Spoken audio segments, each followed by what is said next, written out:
जितनी भी दे भली जिंदगी दे, बैर हो ना किसी का किसी से, भावना मन में बदले की हो ना।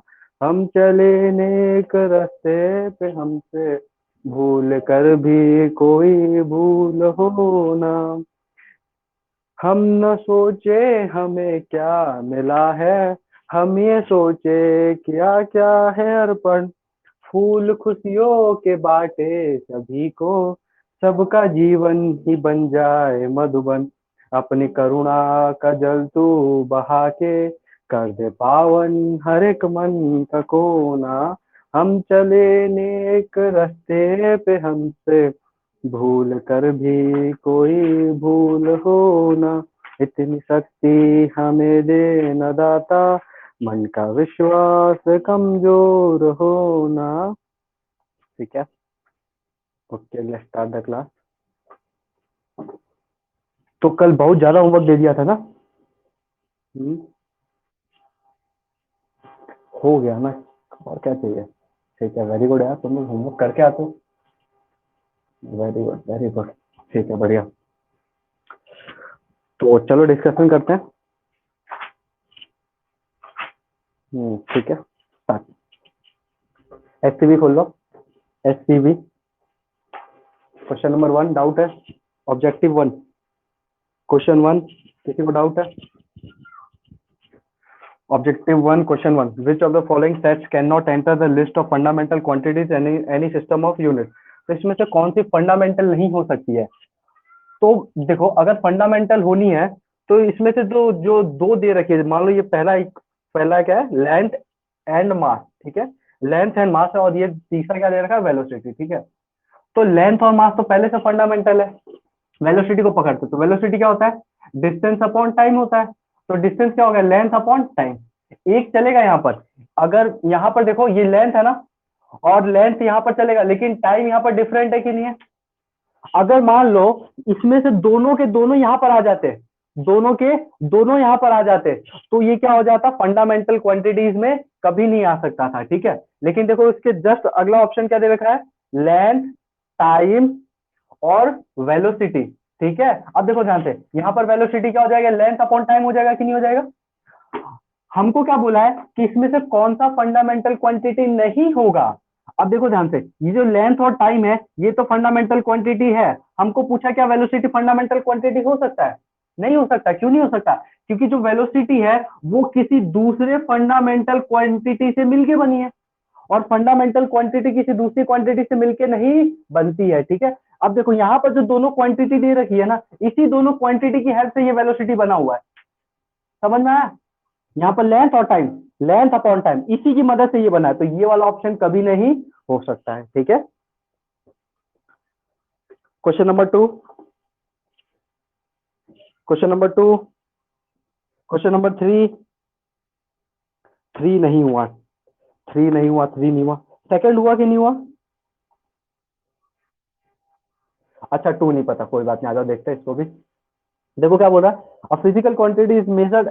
देखो अगर इसको पढ़ोगे ना, इसका लैंग्वेज बहुत मतलब सोचने वाला टाइप का है, ठीक है। तो आराम से सोचा करो बैठ के, और फिर सॉल्व किया करो। अब physical quantity is measured and the result is express as n u. तो यहाँ पर एक मैंने फिजिकल क्वांटिटी मेजर करी और उसको कैसे एक्सप्रेस किया, एन यू में, ठीक है।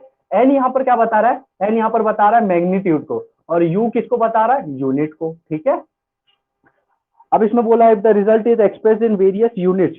अब मान लो इसी रिजल्ट को मैंने किसी और यूनिट में एक्सप्रेस किया, इसी रिजल्ट को मैंने किसी और यूनिट में एक्सप्रेस किया। मान लो ये ऐसा यूनिट है, कौन सी यूनिट है ये, ऐसा यूनिट है। मेरे को इसको सीजीएस यूनिट में बदलना है, तो सीजीएस यूनिट में मैं क्या बोलूंगा, यहाँ पर मान लो के है, कुछ क्या है, इसकी वैल्यू सीजीएस यूनिट में क्या है, के बराबर है। ध्यान से सुनना, इसकी वैल्यू सीजीएस यूनिट में के बराबर है।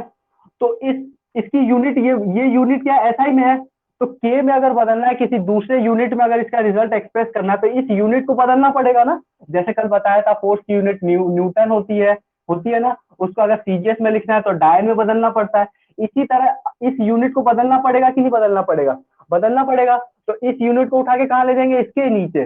तो एन इज इक्वल टू के बाई यू होगा कि नहीं होगा, होगा कि नहीं होगा। अब देखो ऑप्शन मैच करो, ऑप्शन मैच करो। तो यहाँ पर ये देखो u जो है इनवर्सली प्रोपोर्शनल, ये तो क्या है, इसको हटा दो, 1/u इनवर्सली प्रोपोर्शनल है। समझ में आया? क्वेश्चन नंबर 3 डाउट है किसी को? क्वेश्चन नंबर 3, अरे डाउट है तो बोलते जाओ, सारे में डाउट है सब बोलो। चुप, हे भगवान।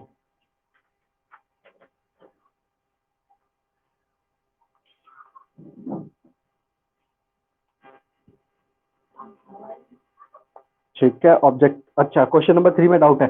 Suppose a quantity x can be dimensionally represented, देखो इसको मैंने कैसे रिप्रेजेंट किया, x लिखा इज इक्वल टू m की power a, l to the power b और t to the power c। ठीक है, the quantity mass, the quantity mass a can be expressed, सबसे कैन बी एक्सप्रेस, जो mass है इसमें, ये जो मास दे रखा है, इसको पहला ऑप्शन क्या कह रहा है, can always be dimensionally represented in terms of L T x.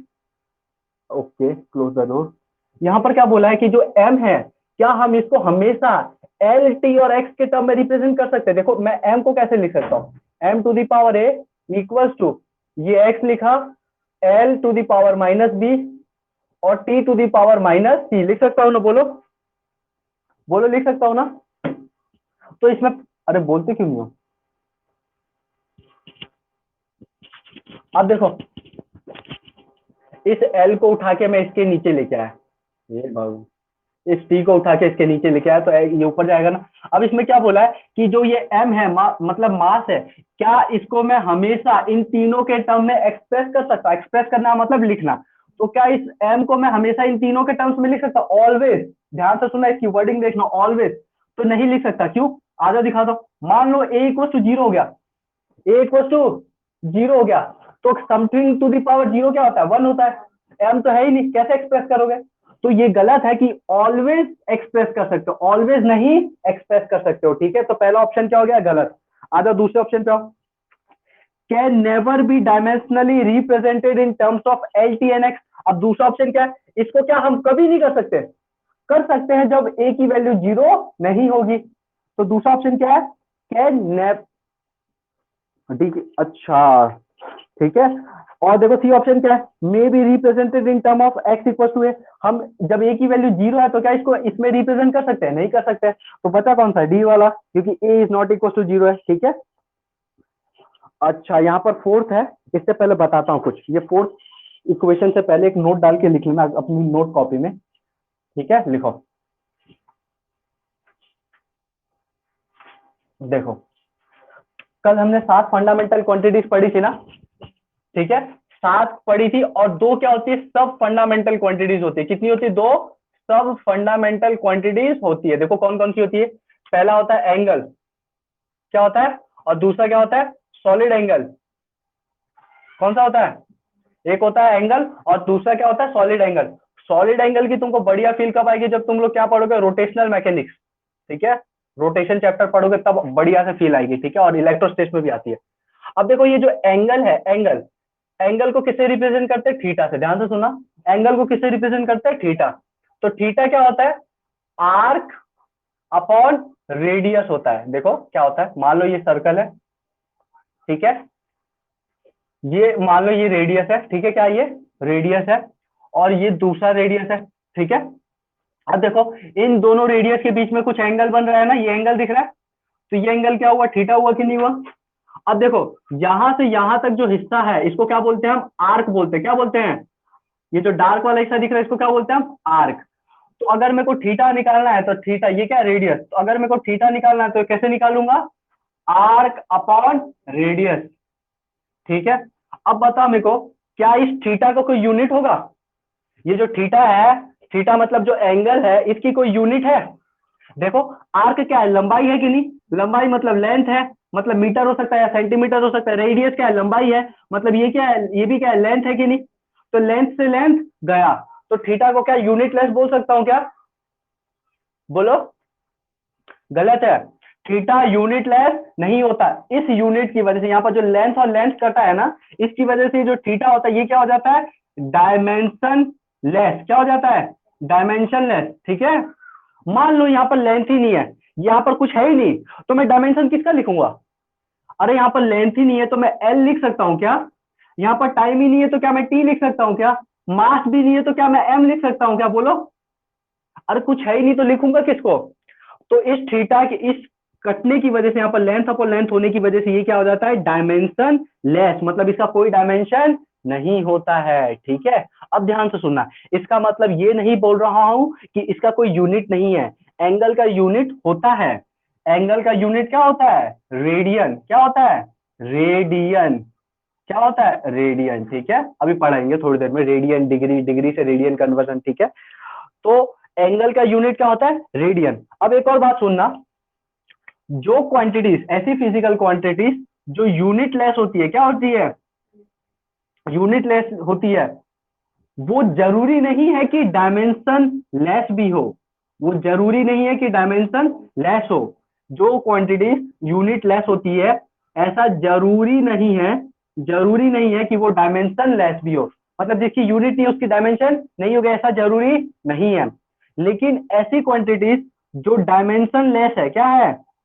Dimension less है, वो क्या होगी? यूनिट लेस होगी। ठीक है, डायमेंशन लेस क्वांटिटी में, लिख लो, मैं लिखवा रहा हूं। Dimension less quantity may have a unit, लिखो। अरे मैं लिखवा रहा हूं। ठीक है, पहले ये लिखना, सब फंडामेंटल फिजिकल क्वांटिटीज। क्या लिखोगे? पहले सबसे पहले ये लिखो अच्छे से, सब फंडामेंटल पीक्यू, पीक्यू यानी फिजिकल क्वांटिटीज। इसके अंदर लिखो एंगल। पहला क्या लिखोगे? एंगल। अच्छे से लिखना, ये सब खसड़ मसड़ मत करना। ठीक है, सबसे पहले लिखो एंगल। एंगल के लिखना डायमेंशन लेस। एंगल के अंदर लिखना dimension less but have unit. Angle क्या होता है? डायमेंशन लेस होता है, लेकिन इसका क्या होता है? यूनिट होता है रेडियन। उसके बाद ये डायग्राम बनाओ और ये लिखो, अच्छे से लिखना। ठीक है, एंगल में लिखना dimension less but have unit radian. उसके बाद डायग्राम बनाओ, ये लिखो।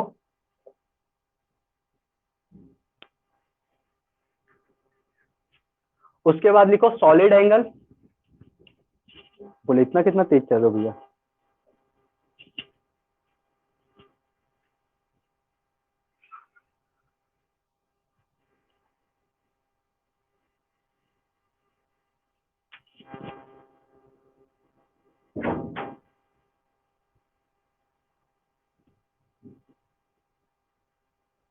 ठीक है, उसके बाद लिखो solid angle.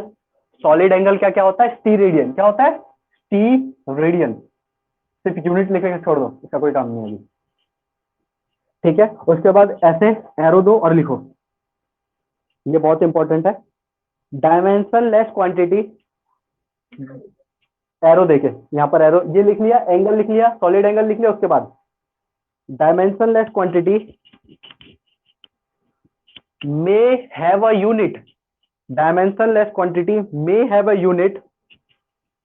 Dimension less quantity का यूनिट हो सकता है, देखो यहाँ पर ये डायमेंशन लेस है कि नहीं? एंगल क्या है? डायमेंशन लेस है, लेकिन इसके पास एंगल है कि नहीं? रेडियन। ठीक है, but unitless quantities, but unitless quantities are always dimensionless. लेकिन ऐसी क्वांटिटीज जो यूनिट लेस है वो हमेशा क्या होगी? डायमेंशन लेस होगी। ठीक है, but unitless quantity are always dimensionless, are always dimensionless. ठीक है, ओके, चलो एचसीवी पे आ जाओ वापस। HCV question number 4। HCV question number 4, और डायमेंशनलेस क्वांटिटी। पहला ऑप्शन क्या है? Never has a unit. एक डायमेंशनलेस क्वांटिटी का मैंने अभी क्या लिखवाया? डायमेंशनलेस क्वांटिटी का यूनिट हो सकता है। देखो ये जो थीटा होता है, ये क्या होता है? डायमेंशनलेस होता है कि नहीं होता? लेकिन इसका यूनिट होता है रेडियन। तो इसका आंसर लिखोगे मे हैव अ यूनिट, मतलब सी ऑप्शन हो जाएगा। ठीक है, उसके बाद जस्ट उसके फिफ्थ वाला नीचे है, a unitless quantities never have a non zero dimension. Never have a non zero dimension, क्या लिखा है? कभी भी उसका नॉन जीरो डायमेंशन नहीं होगा, मतलब कुछ ना कुछ डायमेंशन होगा, ठीक है। यूनिटलेस क्वांटिटीज का never has a non zero dimension. Six वाला छोड़ देना क्योंकि तुम लोगों ने इंटीग्रेशन नहीं पढ़ा अभी, ठीक है। ऑब्जेक्टिव टू पे आ जाओ। ऑब्जेक्टिव टू फर्स्ट वाला, ऑब्जेक्टिव टू फर्स्ट वाला क्या चीज? B, linear move, energy per unit, energy per unit volume. हे भगवान, एनर्जी पर यूनिट वॉल्यूम। ये देखो, एनर्जी का क्या होता है? m1 L2 T-2। वॉल्यूम का क्या होता है? वॉल्यूम क्या होता है? L3। ये क्या हो जाएगा? m1 L2 T-5। हो गया खत्म। क्या था इसमें? अच्छा अच्छा अच्छा, तुमको एनर्जी का ये नहीं पता होगा ना, m1 होता है, L2 होता है, T-2 होता है। अरे ले ले मेरे प्याले मुन्नो, कोई बात नहीं, इसको मिटा देता हूँ, ठीक है ठीक है ठीक है ठीक है। देखो, वर्क क्या होता है? वर्क होता है फोर्स इंटू डिस्टेंस। समझो ध्यान से यहाँ पर, वर्क क्या होता है? Force into distance. अरे होता है, मान लो।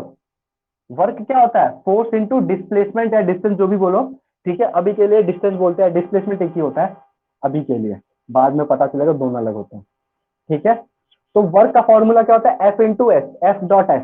यहाँ पर एफ क्या है? फोर्स है, एस क्या है? डिस्प्लेसमेंट। मान लो ये क्या है?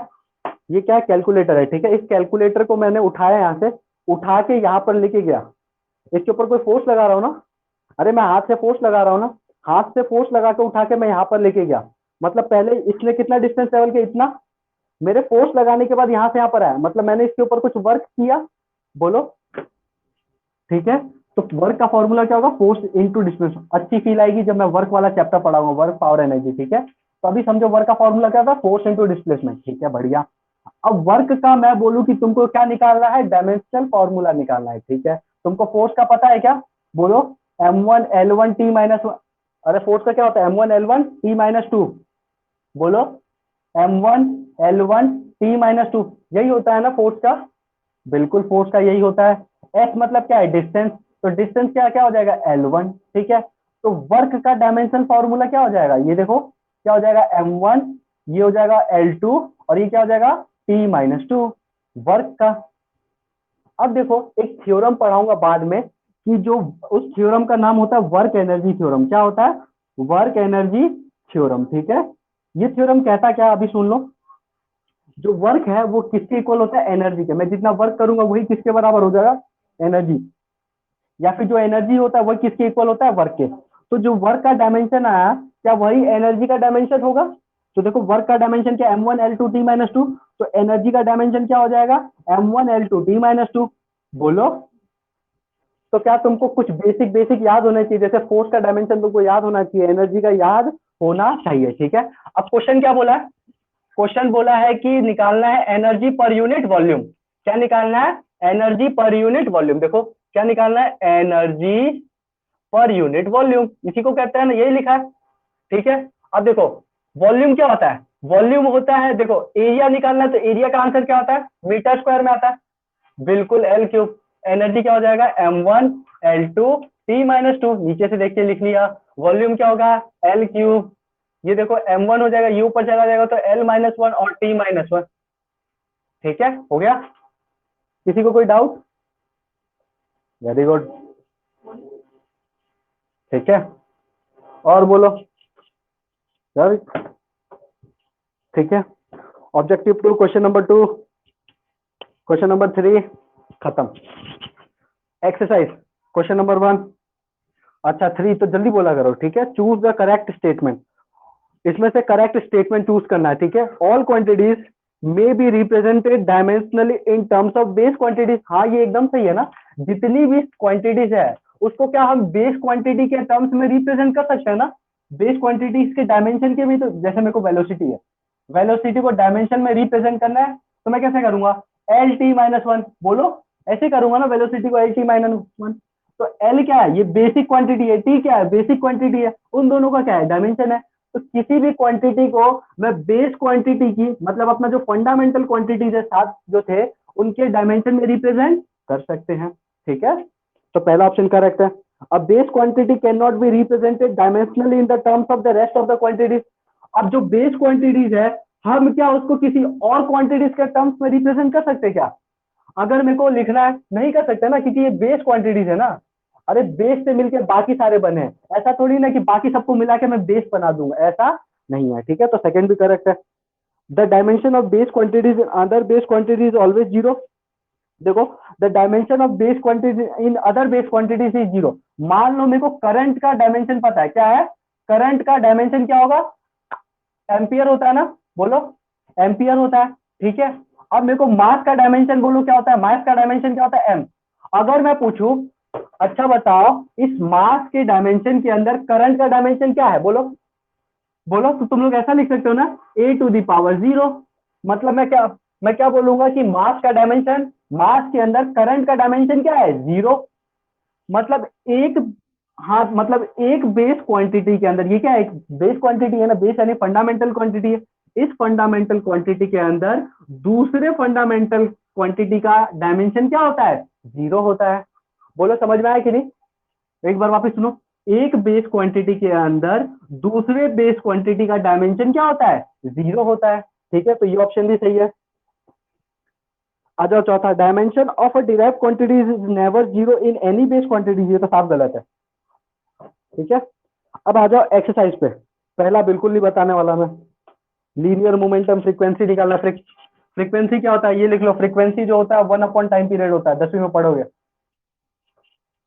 Time period. तो इसका टी इनवर्स हो जाएगा, सीधा सीधा देखते हैं।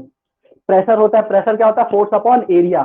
बोलो, प्रेशर क्या होता है? Force upon area. ठीक है, लीनियर मोमेंटम, लीनियर मोमेंटम को हम पी से दिखाते हैं, m v, p equal to m v. ठीक है, बाकी सबके फॉर्मूले दे रखे हैं। ठीक है, सेकंड क्वेश्चन भी हो ही गया होगा। थर्ड हो गया है, फोर्थ हो गया है, फिफ्थ हो गया है, सिक्स नहीं बताऊंगा। Coefficient of linear expansion alpha, alpha की वैल्यू नीचे दे रखी है, ध्यान से देखो। ठीक है, चलो बता दे, तो फिर बोलेंगे भैया बताते नहीं है, कैसे नालायक बच्चे हैं।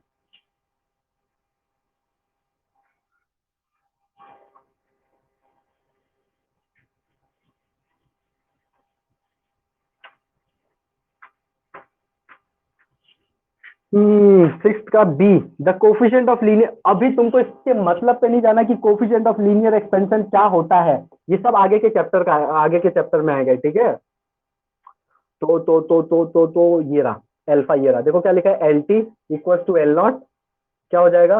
1 प्लस अल्फा T2 - T1। ठीक है, ये भगवान कितना आसान तो है ये देखो, ये एल टी लिखा है। एल टी मतलब ये नहीं कि ये कोई एल टी, एल टी मतलब किसी टाइम टी पे लंबाई है। एल टी क्या है? किसी टाइम टी पे लेंथ है। एल जीरो क्या है? जब टी की वैल्यू जीरो, मतलब स्टार्टिंग टाइम पे एल की ये है। ठीक है, डिस्टेंस है, मतलब लेंथ है, सॉरी। तो ये दोनों क्या है? लेंथ है कि नहीं? बोलो, अरे बोलो ना, लेंथ है ना ये दोनों। चलो, कट गया, काट दूं क्या? बोलो, काट दूं? ऐसे कैसे काट दिया, ऐसे कैसे काट दिया आपने? ठीक है, तो वन इक्वल टू, देखो यहाँ पर क्या बचेगा? 1 प्लस अल्फा T2 - T1। ठीक है, तो क्या बचेगा? 1 = 1 प्लस अल्फा T2 - T1। ठीक है, अब देखो यहाँ पर ये गया, तो alpha T2 - T1 equal to zero. तो अल्फा की वैल्यू क्या आ जाएगी?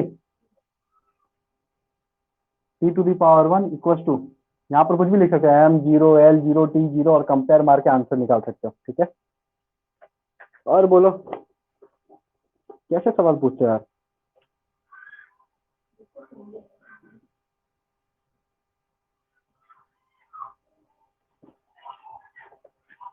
ओके, सेवंथ बोलो, सेवंथ।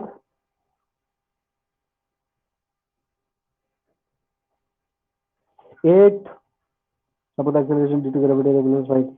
एट बोलो, एट। एट नंबर हो गया क्या? एट नंबर नहीं हुआ, इसमें यूनिट कन्वर्जन था, यूनिट कन्वर्ट करना था। ठीक है, देखो बताता हूँ, कल बताया था ना, एक सवाल कराया था यूनिट कन्वर्जन का, एक बार वापिस देखो। यहाँ पर क्या है? ये 10 मीटर पर सेकेंड स्क्वायर है। ठीक है, इसको किस में बदलना है हमको? सेंटीमीटर पर मिनट स्क्वायर में बदलना है। ठीक है, आ जाओ देखते हैं। तो सबसे पहले ये 10 है, 10 मीटर को सेंटीमीटर में कैसे बदला जा सकता है? ऐसे लिख दिया करो और फिर कैलकुलेशन स्टार्ट कर दिया करो। बोलो, मीटर को मैं सेंटीमीटर में कैसे बदल सकता हूँ? तो 100 से डिवाइड करके बोलो, अरे बोलो ना, 1 मीटर में 100 सेंटीमीटर होते हैं। हाँ ठीक है, तो मीटर को हम सेंटीमीटर में ऐसे ही बदल सकते हैं ना। बोलो। हाँ हो गया ना। नालायक हो तुम लोग, कहाँ 100 से मल्टीप्लाई करते हैं डिवाइड करते हैं। हाँ हाँ, सो रहे हो। अब तो दिखाई भी नहीं दे रहा। हे भगवान, कब से बोल रहा हूँ। हाँ हाँ हाँ। तो इसको किससे मल्टीप्लाई करना पड़ेगा, 100 से। अब बताओ, ये सेकंड है, सेकंड को मिनट में कैसे बदलते हैं? सेकंड को मिनट में कैसे बदलते हैं? 60 से। बोलो बोलो, आंसर आ चुका है। बोलो। सेकंड को मिनट में कैसे बदलते हैं? सेकंड को मिनट में कैसे बदलते हैं बच्चों? रोहित का आंसर आ चुका है, वो भी एकदम परफेक्ट है। यार तुमको बच्चों सेकंड को मिनट में बदलने दिया रहा, सेकंड को मिनट में बदलने दिया रहा। जल्दी बोलोगे। कोई बात नहीं, एक बार वापस देख लो। 1 मिनट में 60 सेकंड होते हैं। 2 मिनट में कितने सेकंड होते हैं? 120 सेकंड होते हैं। क्या किया हमने? 60 को 2 से मल्टीप्लाई किया। यहाँ पर सेकंड को मिनट में बदलना है, तो यहाँ पर सेकंड से इधर है, तो 60 से डिवाइड करना पड़ेगा। तो यहाँ पर देखो, 1/60 और इसका स्क्वायर। तुमको समझ में आया क्या? बोलो। अरे तुमको समझ में नहीं आ रहा? आ रहा है समझ में?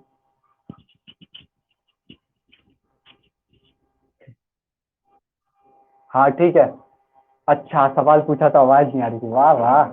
ये देखो क्या हो जाएगा, 10 की पावर 3। देखो हाँ, ये क्या लिखा है, 1000, तो 10 की पावर 3। ये 60 ऊपर चला जाएगा तो क्या हो जाएगा, 60 × 60। देखो स्क्वायर है तो 60 × 60, तो क्या हो जाएगा, 36 × 10 की पावर 5। 36 × 10 की पावर 5, ठीक है। इसको 3.6 के टर्म्स में भी लिखा जा सकता है, जैसे लिखना वैसे लिख लेना, ठीक है। तो ये किस में आंसर आ गया? ये आंसर आ गया सेंटीमीटर पर मिनट स्क्वायर में। क्या चमका तुमको? बोलो। देखो सबसे पहले मैंने लिखा 10 मीटर पर सेकंड स्क्वायर, उसके साइड में लिखा सेंट। अब मेरे को एक एक चीज देखना है, मीटर को सेंटीमीटर में कैसे बदलूं, सेकंड को मिनट में कैसे बदलूं, सिंपल। Okay, question number 9। हाँ क्वेश्चन नंबर 9 बता देता हूँ। क्वेश्चन नंबर 9 तो तुमसे हो गया होगा। बोलो किस चीज से हो गया? ये ऐसे नहीं कि बस सॉल्यूशन सुनते जा रहे हो, सॉल्यूशन लिखने भी है। तुम लोग लिख रहे हो क्या? बोलो। ठीक है ठीक है ठीक है। देखो यहाँ पर क्या बोला था, average speed of a snail. Snail मतलब क्या होता है, वो देखा है स्नेल? क्या बोलते हैं उसको, झींगा भींगा क्या बोलते हैं, ऐसा कुछ होता है वो, ऐसा धीरे धीरे चलता है। ये स्नेल होता है, ऐसा ही कुछ होता है। ये स्नेल है, ठीक है। ये क्या होता है, स्नेल, ठीक है। जैसा भी दिख रहा है। इसकी स्पीड दे रखी है 0.020 माइल पर आवर, ठीक है। क्या दे रखी है, माइल पर आवर, ठीक है। अब यहाँ पर देखो, एक माइल में, एक माइल के अंदर कितना होता है, 1.6 किलोमीटर होते हैं। कितने होते हैं, 1 माइल के अंदर कितने होते हैं, 1.6 किलोमीटर या फिर 1600 मीटर होते हैं। ध्यान से सुनना, एक माइल के अंदर कितना होता है, 1.6 किलोमीटर या फिर 1600 मीटर। तुमको ये लिख लेना चाहिए, ठीक है। अब और एक लियोपार्ड है, लियोपार्ड मतलब होता है चीता जैसा ही कुछ होता है। उसकी स्पीड दे रखी है 70 माइल्स पर आवर, ठीक है। तुमको बोला है कि इसको ऐसा यूनिट में बदलो, किसमें बदलो, ऐसा यूनिट में, ठीक है। तो मैं एक बदल के दिखा रहा हूँ, ठीक है। मैं बदल रहा हूँ 70 माइल पर आवर को, ठीक है। अब देखो इसकी ऐसा यूनिट में बदलना है, तो ऐसा यूनिट में बदलने के लिए माइल को किसमें बदलना पड़ेगा, किलोमीटर के अंदर, सॉरी मीटर के अंदर। ऐसा यूनिट क्या है, डिस्टेंस की, मीटर है ना। तो इसको किसमें बदलना का पड़ेगा, मीटर में। हावर को किसमें बदलना पड़ेगा, सेकंड के अंदर, मीटर पर सेकंड। अब देखो यहाँ पर 70 का मैं 70 ऐसे ही लिख रहा हूँ, इसको कुछ नहीं करना है, ठीक है। अब माइल को मीटर के अंदर बदलना है, तो एक माइल के अंदर 1600 मीटर, तो 70 माइल के अंदर कितने होंगे, तो इसको किससे मल्टीप्लाई करना पड़ेगा, 1600 से। समझ में आया? हावर को सेकंड में बदलना है, तो किससे मल्टीप्लाई करना पड़ेगा, पहले हावर को अगर मेरे को मिनट में बदलना है तो मल्टीप्लाई बाय 60 करना पड़ेगा, ठीक है। और इस मिनट को वापस सेकंड में बदलना है तो वापस मल्टीप्लाई बाय 60। मतलब यहां से यहां पर जाना है तो मल्टीप्लाई बाय 3600। तो इसको किससे मल्टीप्लाई करना पड़ेगा, 3600 से। क्या तुम लोग कैलकुलेशन कर लोगे? बोलो। दो जीरो जीरो, दो जीरो गया, ये गया 4 बार में, ये गया 9 बार में, बाकी तुम कैलकुलेशन कर ही लोगे, ठीक है। क्वेश्चन नंबर 10, क्वेश्चन नंबर 10 भी बता देता हूँ। ठीक है, अरे लिख लिया करो जल्दी जल्दी फुल स्पीड में। ठीक है, हाँ उधर का नहीं बता रहा हूँ। एक तो ये यहाँ पर लटकता है तो अच्छा नहीं लगता।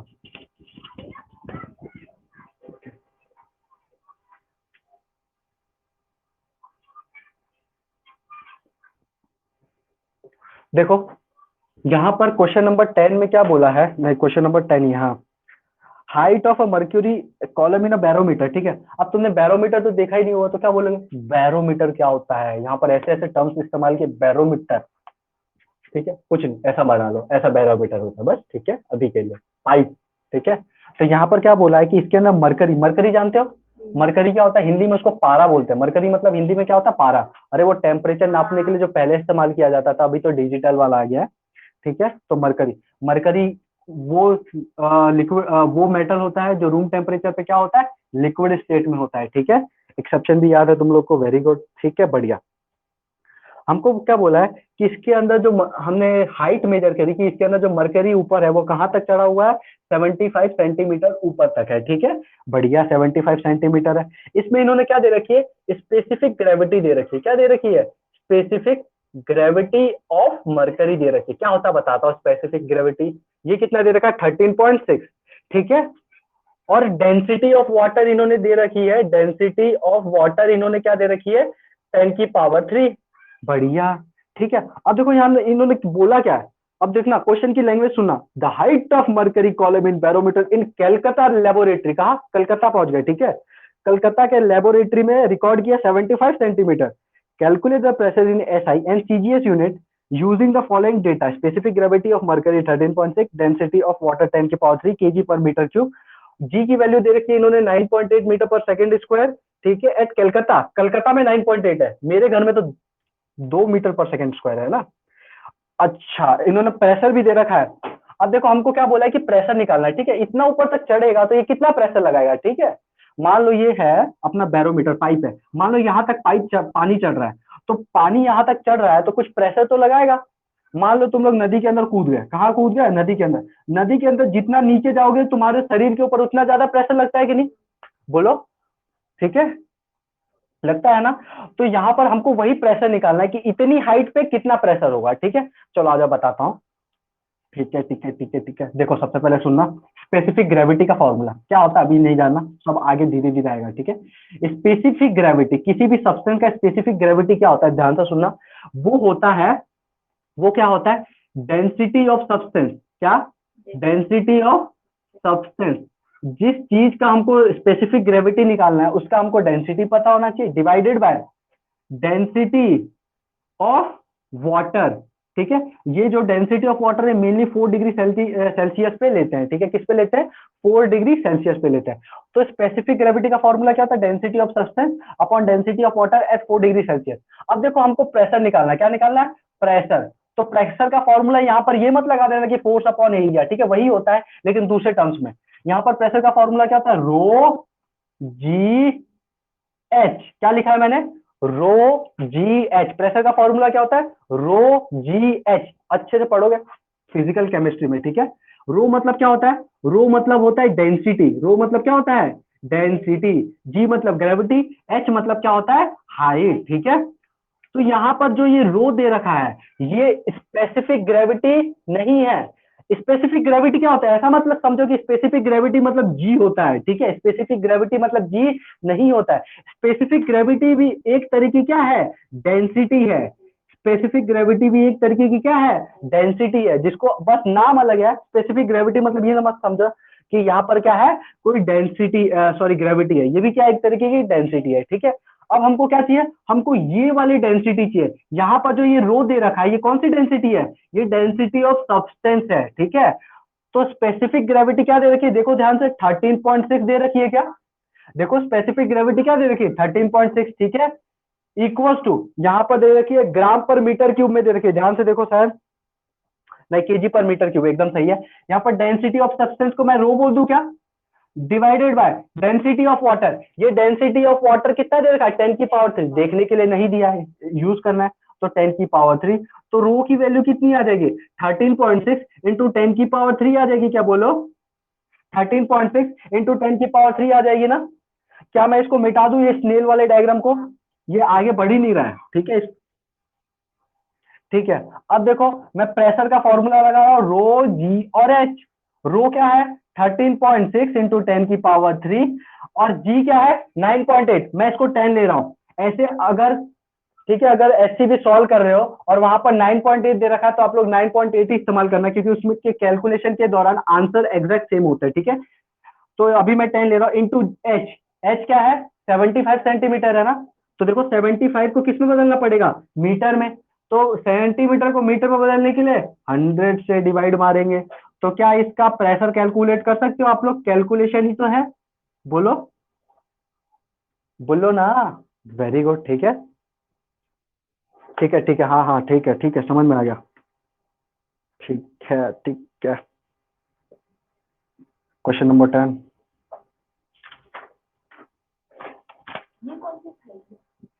आजकल तुम लोग ज्यादा क्वेश्चन सॉल्व कर रहे हो क्या, तुम्हारी रातों की नींद उड़ गई है क्या। ये रो,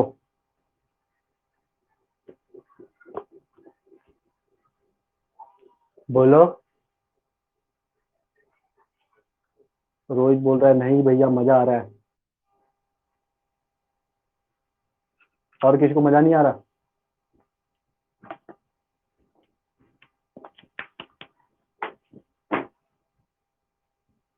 ठीक है, लिख लिया करो तो बोल दिया करो हाँ लिख लिया, ठीक है।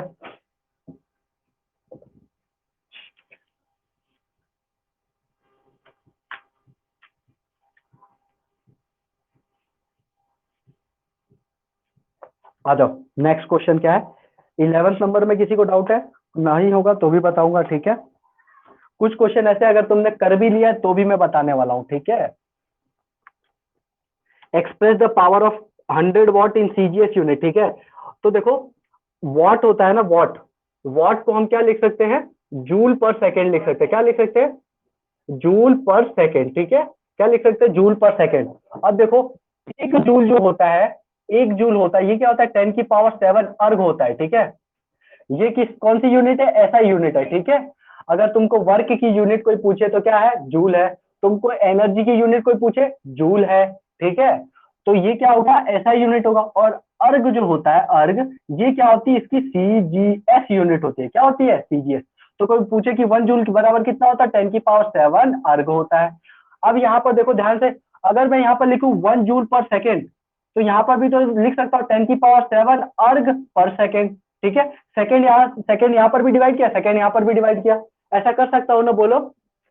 बिल्कुल कर सकता हूँ, मैथमेटिक्स है, ठीक है। तो यहाँ पर क्या बोला है कि 100 वॉट को, किसको, 100 वॉट को, जो कि एसआई यूनिट में है, उसको किस में बदलना है, सीजीएस यूनिट में बदलना है।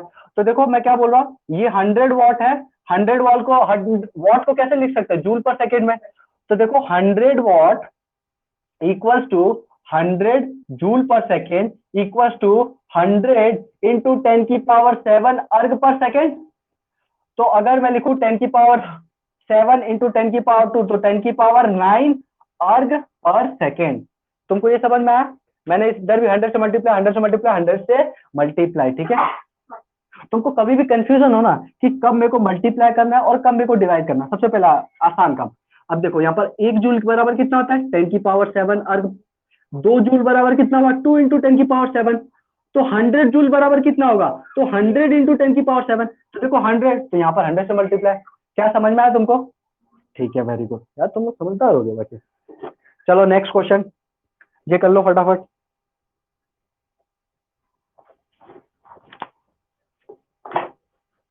सब हिंट और सॉल्यूशन लिखते जाना, ठीक है, और घर पे जाके एक बार और इसको सब अच्छे से देखना, ठीक है।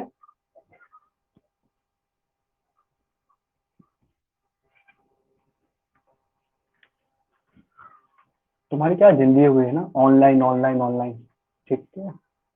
तुम लोग स्कूल ड्रेस पहन के बैठा करो, तुमको फील आएगा कि हम लोग स्कूल गए हैं। नहा धोवा के बैठते हो कि नहीं बैठते हो, कि ऐसे ही मतलब घर पे है तो क्या नहाना।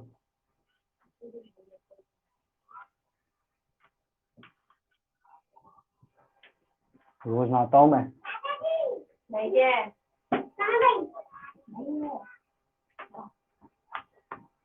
ये कहाँ से आई?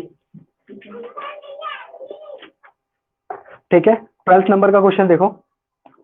The normal duration of ISC physics practical period. देखो आईएससी मतलब 11th 12th होता है शायद। तो यहाँ पर क्या बोला है कि normal duration of ISC physics practical period in Indian colleges is 100 minute. मतलब आईएससी का मतलब 11th 12th का जो फिजिक्स का प्रैक्टिकल होता है वो कितने मिनट का होता है? 100 मिनट का होता है इंडियन कॉलेजेस में। ठीक है, देखो मतलब कैसे बोल कैसे रहे, express this period in micro centuries. अब बोला है कि इसको किस में बदलना है आपको? माइक्रो सेंचुरी में बदलना है। अरे सेंचुरी मतलब क्या होता है? सेंचुरी मतलब होता है 10 ईयर्स। सेंचुरी मतलब क्या होता है? सॉरी, सेंचुरी मतलब 100 होता है, सॉरी, दशक। सचिन ने सेंचुरी मारी, वो क्या होता है? 100। ठीक है, ये दूसरी सेंचुरी है। क्रिकेट देखते हो? क्रिकेट में धोनी ने सेंचुरी मारी, विराट कोहली ने सेंचुरी मारी, वो 100 होता है। ठीक है, तो यहाँ पर दे रखा है इन्होंने क्या कि इन्होंने दे रखा है कि माइक्रो सेंचुरी एक माइक्रो सेंचुरी बराबर 10⁻⁻6 10⁻⁻6 इंटू 100 ईयर्स। ठीक है, मतलब एक माइक्रो सेंचुरी के अंदर इतना ईयर होता है। ठीक है, एक माइक्रो सेंचुरी के अंदर कितना ईयर होता है? इतना। तो कोई पूछे कि एक सेंचुरी में कितना साल होता है, तो 100 साल होता है। क्या बोलोगे? 100 साल होता है। अरे बोलो ना, सेंचुरी में कितना साल होता है? 100। तो देखो कल मैंने तुमको बताया था कि माइक्रो को किससे लिखते हैं? 10⁻⁻6 -6 होता है, और सेंचुरी में होता है 100, तो 100 से मल्टीप्लाई किया और ईयर्स में। बोलो तो ये समझ में आया तुमको? तो देखो इसमें सवाल क्या बोला है? सवाल बोला है how many micro centuries did you sleep yesterday.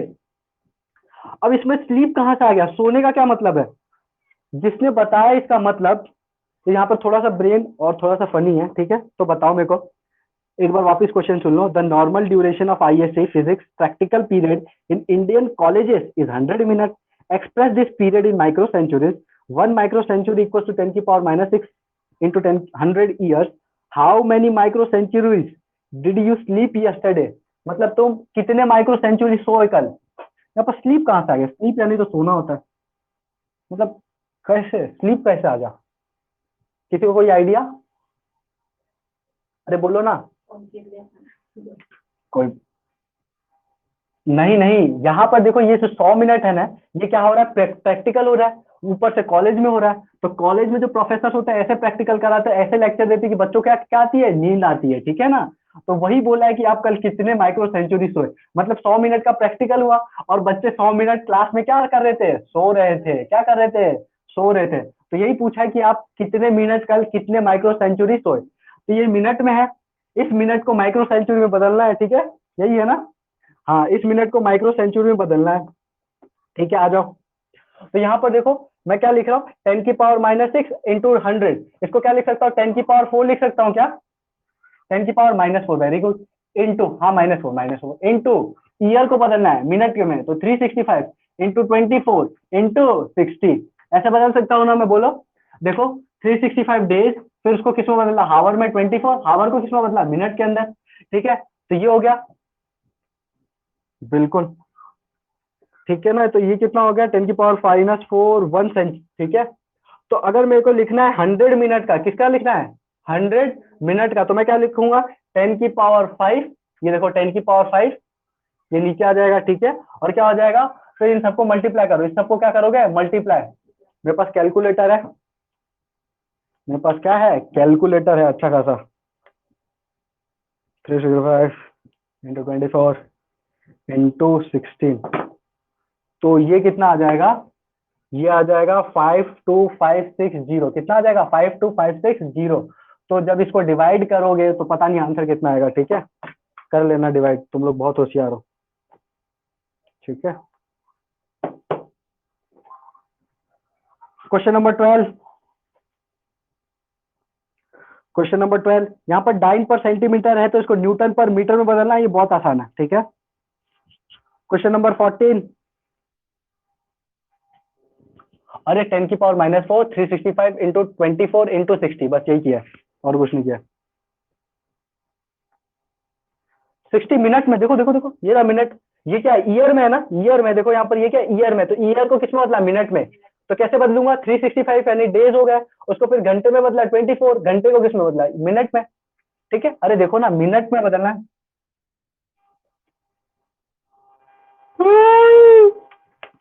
कोई बात नहीं, बड़े बड़े देशों में ऐसी छोटी छोटी बातें होती है। इस 10 की पावर 4 को उठा के इधर लेके आओ, इस 10 की पावर 4 को उठा के इधर लेके आओ।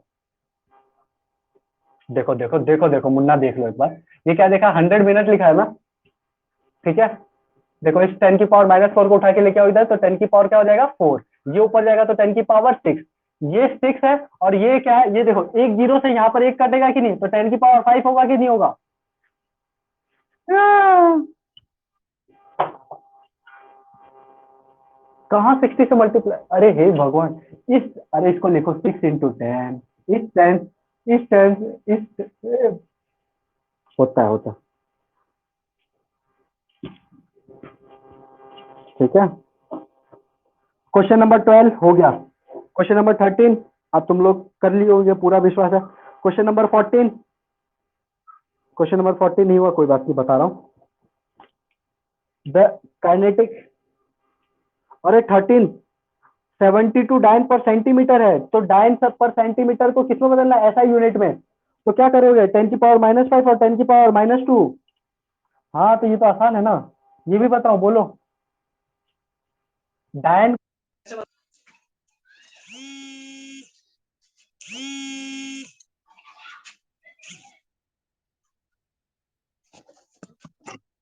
आवाज आ रही है?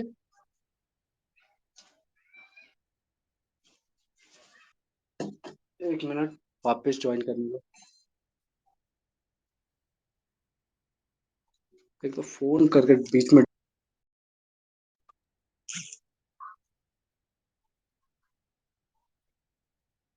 आवाज आ रही है?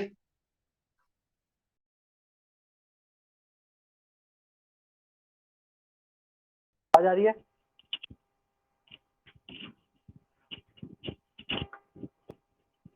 हाँ आवाज आ रही है, ठीक है, ठीक है, ठीक है। तो देखो यहाँ पर तुम लोग ये कर लोगे ना, न्यूटन पर डाइन पर सेंटीमीटर वाला है जो, बोलो। 14th वाला देखो, 14th वाला यहाँ पर क्या बोला था, kinetic energy K of a rotating body depends on its moment of inertia I and its angular speed omega, assuming the relation to be K equals to, यहाँ पर रिलेशन क्या दे रखा है, के equals to K I to the power a omega to the power b. यहाँ पर जो के है वो क्या है, एक कांस्टेंट है, इसको भूल जाओ। हमको क्या फाइंड आउट करना है, a and b find out करना है, क्या फाइंड आउट करना है, ए और बी, ठीक है।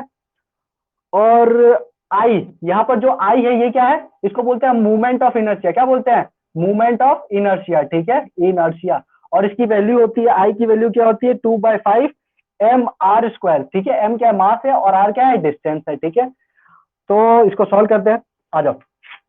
यहाँ पर जो के है इक्वल टू, ये के है कांस्टेंट, आई की जगह क्या लिख सकता हूँ मैं, आई की जगह लिख सकता हूँ 2/5 mr², इसकी पूरी की पावर क्या लिख सकता हूँ मैं, ए लिख सकता हूँ, ठीक है।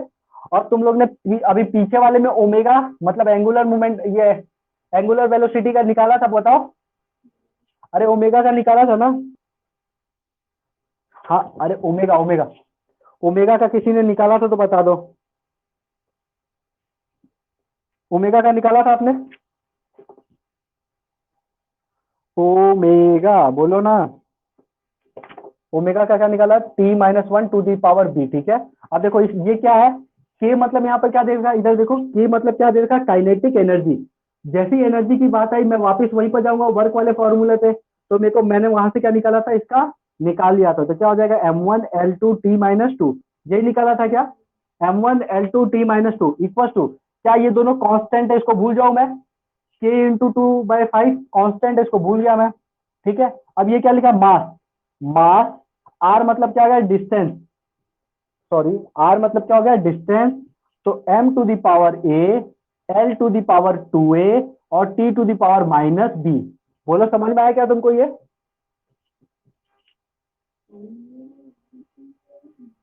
m की पावर a, या r क्या है, डिस्टेंस, इसको लिखा l, स्क्वायर है तो 2a, l की पावर 2a और t की पावर -b, ठीक है। अब तुमको पता होगा प्रिंसिपल ऑफ होमोजिनिटी, तुमने पढ़ा है क्या, प्रिंसिपल ऑफ होमोजिनिटी, बोले ये क्या है, ये तो कभी सुना ही नहीं है। Principle of homogeneity. Principle of homogeneity of dimension quantities क्या कहती है कि जो लेफ्ट साइड में है वैसा का वैसा राइट साइड में होना चाहिए। कंपैरिजन करते हैं ना, तो वही उसी कंपैरिजन को नाम दिया इन्होंने क्या, प्रिंसिपल ऑफ होमोजेनिटी। ठीक है, तो m to the power a, यहाँ पर क्या m टू दी पावर 1, तो मैं बोल सकता हूँ m टू दी पावर 1 ये किसके बराबर होना चाहिए, m to the power a के बराबर होना चाहिए, तभी तो लेफ्ट और राइट इक्वल होंगे। तो a की वैल्यू कितनी आ गई यहाँ से 1। ठीक है, यहाँ पर देखो l की पावर क्या है 2, सॉरी यहाँ से तो निकल गई। अब देखो t की पावर क्या है -2, t की पावर क्या है -2, यहाँ पर क्या है t की पावर -b, तो b की वैल्यू क्या आ गई 2। क्या हार्ड था, बोलो। हाँ हार्ड था, कैसे बच्चे मतलब। हाँ पूछो, कहाँ क्या लिखा है बताओ, पूछ लिया करो, कोई डाउट नहीं।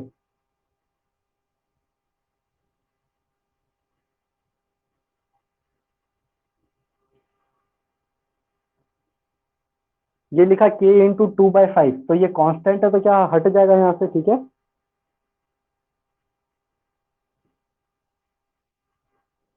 यहाँ पर दे रखा है क्वेश्चन में जो k है ना, वो k क्या है, काइनेटिक एनर्जी है। ठीक है, तो काइनेटिक एनर्जी क्या होता है, एनर्जी होता है, तो इसकी ये फॉर्मूला लिखा है। ठीक है, आप लोग बुक सामने खोल के बैठा करो तो ज्यादा समझ में आएगा।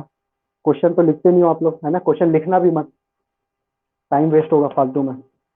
ठीक है, और हाँ, अगर यहाँ पर कुछ क्वेश्चन इंपॉर्टेंट है तो आप लोग उसको स्टार मार्क कर लिया करो। ठीक है, क्या कर लिया करो, स्टार मार्क, ताकि आप बाद में रिवीजन करो तो सारे क्वेश्चन को देखने की जरूरत नहीं है। सिर्फ स्टार मार्क वाले क्वेश्चन या इंपॉर्टेंट लिख दिया करो या सर्कल कर दिया करो, कुछ भी कर दिया करो, लेकिन उसको टिक कर दिया करो, हाँ ये इंपॉर्टेंट है, इसमें मेरे को नहीं आया था एक बार में समझ में, दोबारा में आया था। ठीक है, तो ऐसे कर सकते हो। और आप लोग अगर क्वेश्चन भी लिखते हो ना मैथमेटिक्स में, तो ऐसा मत लिखा करो। अगर आप लोग क्वेश्चन लिख रहे हो, मान लो मेरे को लिखना है, तो जैसे ये है कि alpha and beta are the roots of this equation, मैं इतनी बड़ी लाइन नहीं लिखूंगा। मैं क्या लिखूंगा, मान लो इक्वेशन दे रखी है ax square plus b x plus c, इसके रूट्स क्या दे रखे हैं, अल्फा बीटा, ये लो अल्फा और ये देखो बीटा। मैं क्या ऐसे लिखूंगा, इतनी बड़ी लाइन को इतना छोटा में करके लिख दिया। अगर क्वेश्चन भी लिखना है तो कैसे लिखना है, स्टाइल से। टाइम आपको बचाना है क्वेश्चन लिखने में, क्वेश्चन लिखने में टाइम बचाना है। ठीक है, क्वेश्चन सॉल्व करने में टाइम लगा कोई बात नहीं।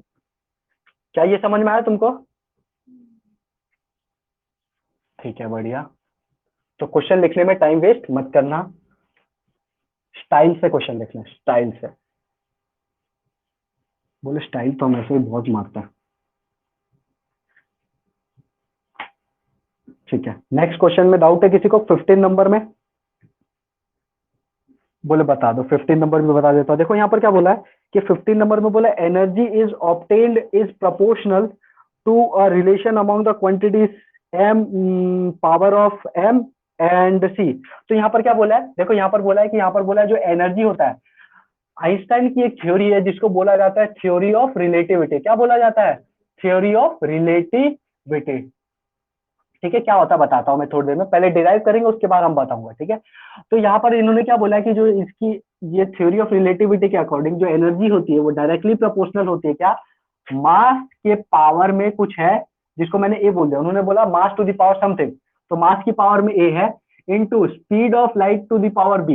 ये इन्होंने क्वेश्चन में बोल रखा है इतना, इन्होंने ये क्या बोल रखा है, इतना क्वेश्चन में बोल रखा है। ठीक है, अब हमको इन्होंने क्या बोला है कि find a and b, a and b, a और बी की वैल्यू फाइंड आउट करनी है। क्या हम लोग निकाल सकते हैं, बिल्कुल निकाल सकते हैं। देखो कैसे, ई क्या है एनर्जी, इस प्रोपोर्शनलिटी को साइन हटाऊंगा तो यहाँ पर क्या एक कांस्टेंट आएगा के, कोई सा भी कांस्टेंट लिख देता हूँ के। ठीक है, यहाँ पर क्या लिख रहा हूँ एम टू दी पावर ए और सी टू दी पावर बी। अब देखो ई क्या है, ई मतलब एनर्जी है ना, तो एनर्जी का देखो तुम लोग याद कर लोगे तो फायदे में रहोगे। ठीक है, तो एनर्जी का डायमेंशनल फॉर्मूला क्या होता है, m1 L2 T-2 equals to के।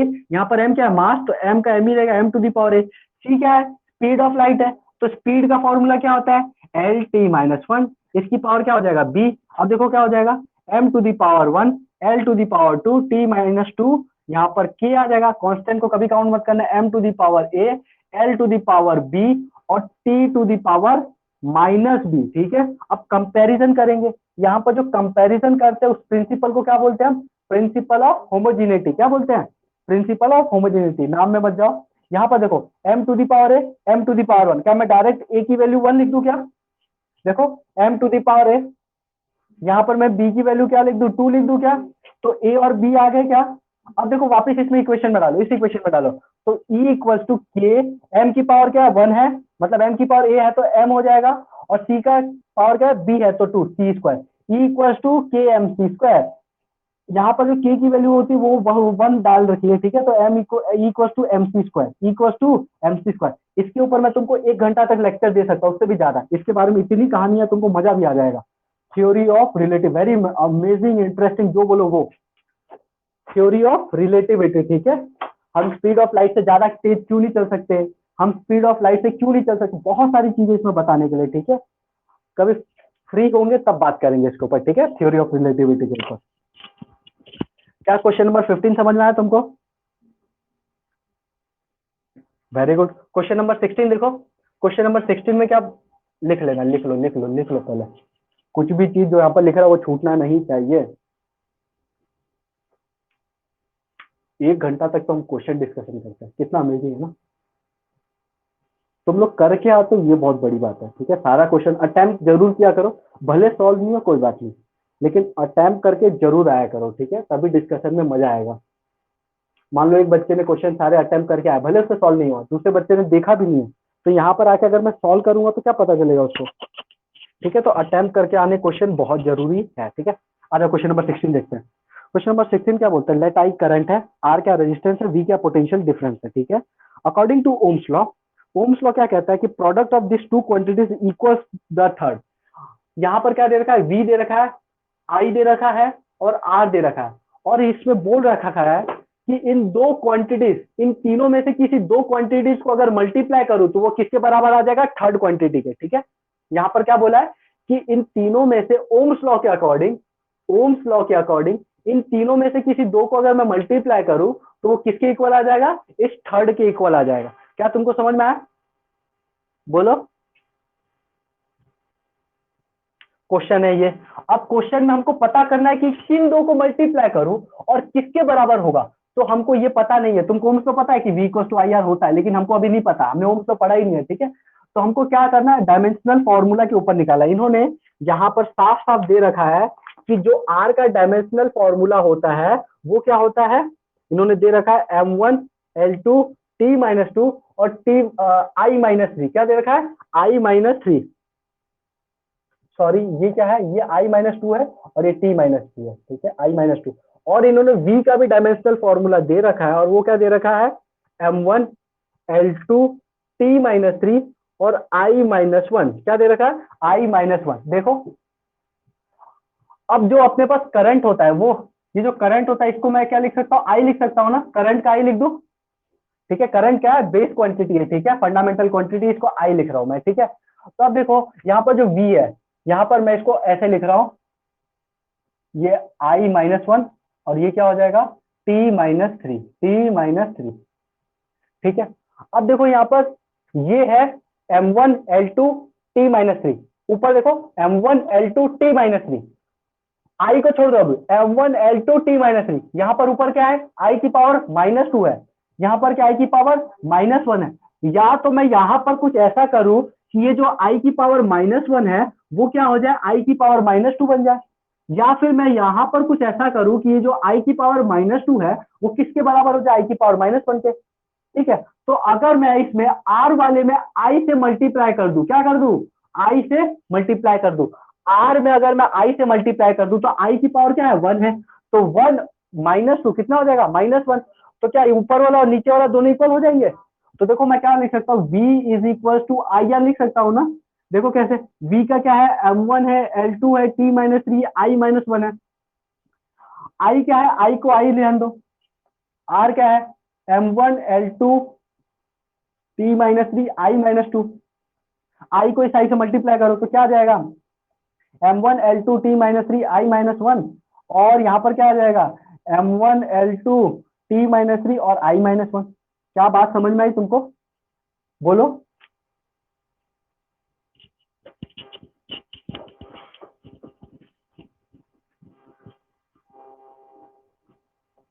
समझ में आया?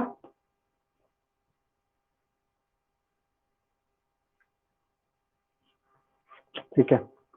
अब क्वेश्चन नंबर देखो 17, 16 हो गया, 17 से देखो, the frequency of vibration of string depends on the length L between the notes, the tension F in the string and its mass per unit length है। ये बड़ा आसान है, ठीक है, तुम लोग कर लियोगे। क्वेश्चन नंबर 18 तो और आसान है, इसमें है ही क्या। Test if the following equation are dimensionally correct, left और राइट को बस चेक करना है, ठीक है। और 19 छोड़ देना क्योंकि इसमें क्या है, इंटीग्रेशन है, ठीक है, इंटीग्रेशन पढ़ेंगे तब। क्या ये मिटाओ?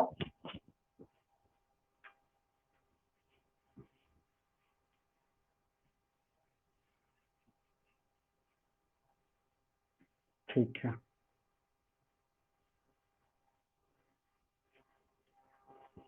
17 इज वेरी इजी बच्चा। 17 नहीं हुआ, ठीक है बता देता हूँ, ठीक है रुको बता देता हूँ। तुमको एसटीवी के सवाल कैसे लगे पहले बताओ।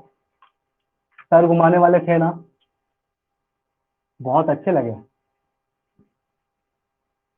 ठीक है।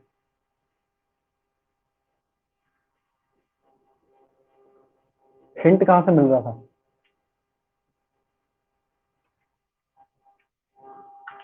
ठीक है, वेरी गुड, बढ़िया है, ठीक है। कंसेप्ट एकदम साफ हो जाते हैं इससे। पहले हम कुछ पढ़ लेते हैं, उसके बाद ये एक सवाल ले लूंगा, ठीक है, ये यही सवाल है।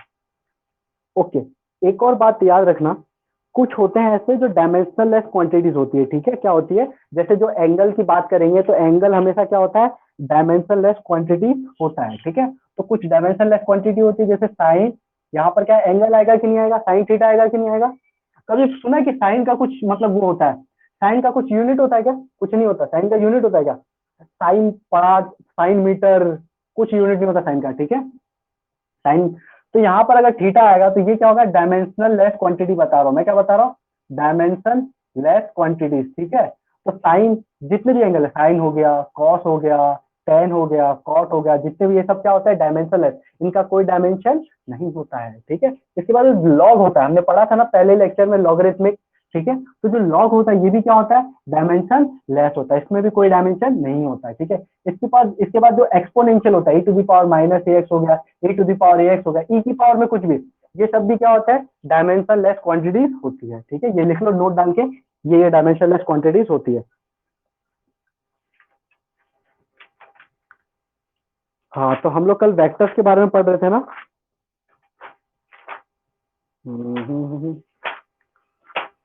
आज हम पहले डिफरेंशिएशन पढ़ते हैं, फिर कल वापस वेक्टर्स पे आएंगे। आज डिफरेंशिएशन पढ़ना जरूरी है, तभी होमवर्क मिल पाएगा तुमको। ठीक है, ठीक है, ठीक है। कौन है ये? ठीक है, ठीक है।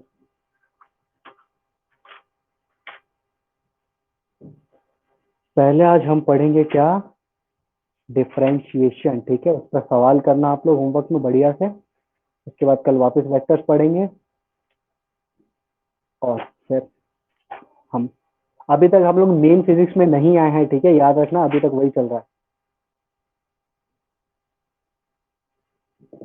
आ जाओ।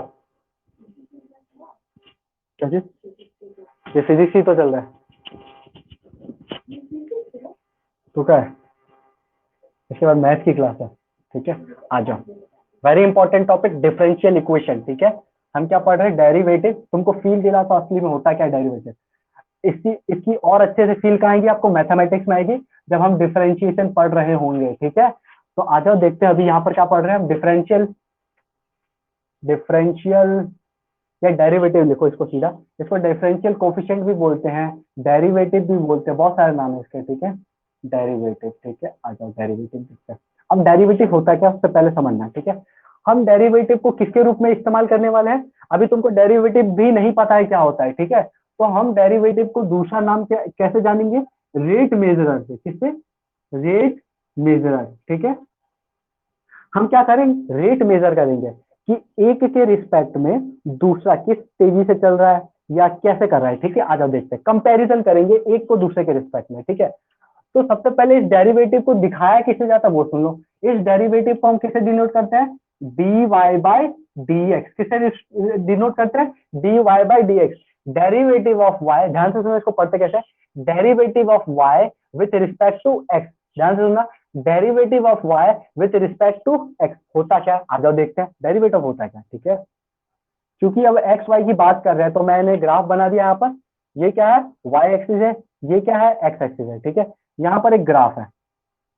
ठीक है, यहाँ पर क्या है, एक ग्राफ है। ठीक है, मैंने यहाँ पर कोई एक पॉइंट लिया ए, यहाँ पर मैंने क्या लिया, एक पॉइंट लिया ए, फिर मैंने इससे जस्ट पास में, ठीक है, थोड़ा सा दूर में एक दूसरा पॉइंट लिया बी। ये बहुत दूर नहीं है, ये बहुत पास में। मैं इसको क्या कर रहा हूँ, जूम करके दिखा रहा हूँ। कैसे कर रहा हूँ, जूम। ठीक है, इसको ये बहुत जूम किया हुआ, बहुत ज्यादा जूम, माइक्रोस्कोप लगा के जूम किया तब इतना दूर दूर दिख रहा है, वरना ये बहुत पास में है। क्या समझ में आया तुमको, ये बहुत पास में है। ठीक है, तो यहाँ से यहाँ तक की जो डिस्टेंस है, मैंने इसको क्या बोला, एक्स बोला। क्या बोला, तुम लोग बोलते नहीं हो, अगर मैंने बोला कि एक्स बोला तो तुमको बोलना है क्या बोला, तो एक्स बोला। ठीक है, वेरी गुड, अब आवाज आया। ठीक है, और यहां से यहां तक के डिस्टेंस को मैंने क्या बोला, वाई। ठीक है, ओके। अब देखो, अच्छे से लिखता हूँ, वाई।